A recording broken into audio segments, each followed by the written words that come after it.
Ito, change oil muna tayo ni Bergie dito sa Madiskarte Garage. Buti inabot pa natin si Madiskarte Garage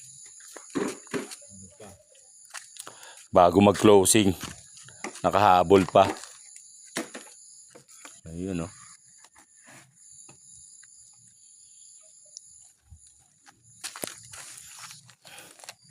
Ano bang magandang langis sa ganyan talaga?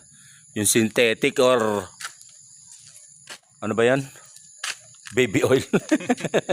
Hindi, ano nga ba ang mararekomenda mo, bro? Sa akin, siyempre kung may pera ka, synthetic. Synthetic din talaga.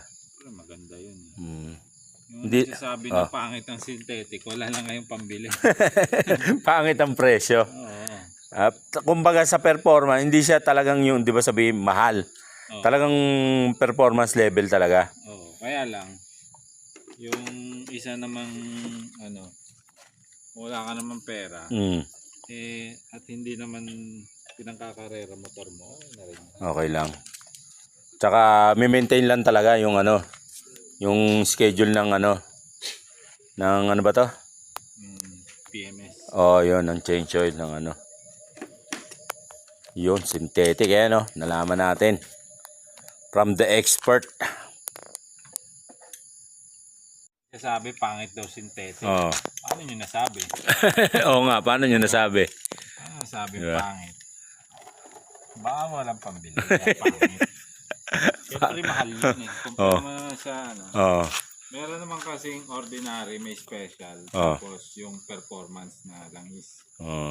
Yung special, okay na yun. Mga pan-daily use. Okay na. Para ma-drain, masimot. Ayun, oh. Hindi kasi matanggal yan. Ay, matanggal. Hindi mag-shoot eh.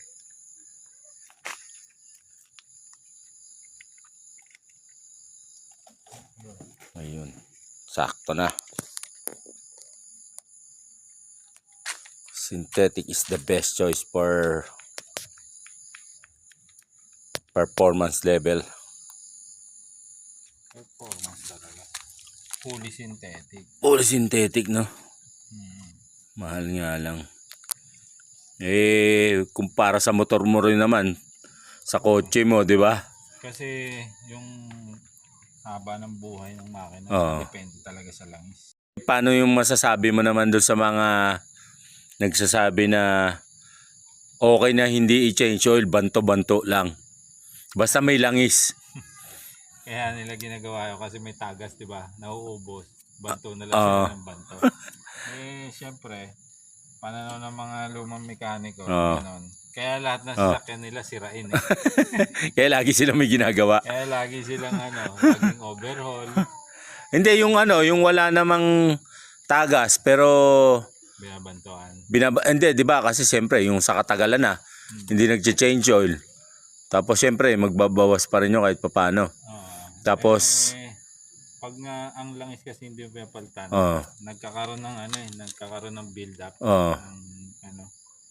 Ng carbon build-up. Tapos yun ang sisira sa makina mo, magbabara na yung mga linya na kaya hindi pwedeng pananaw na banto lang basta may langis pwede na. Hindi, mali yun. Kailangan talaga. Palitan kasi yung langis na degrade yan eh. Bago yung viscosity ng langis. Kaya kailangan laging bago. Ano masasabi mo sa yung naglalagay ng langis sa langis ng pandiesel yung 40? Lagay sa gasolina. Sa motor. Ano naman yon? Okay lang yon kasi ang langis ng diesel kasi mas makapal. Okay lang yon. Ang masama, yung pang-gasolina, lalagay mo sa pang-diesel kasi ang diesel na makina, mas mataas ang operating temperature kaysa sa gasoline engine. Kaya okay lang. Pag yung pang-diesel nilagay mo dito, mas malamig yung makina mo. Pero pag yung pang-gasolina nilagay mo sa diesel, Iinit. init. Ah. Lalabnaw maigi. Ibig sabihin, pwede. Pwede, pero pag binaliktad mo, Hindi ubra.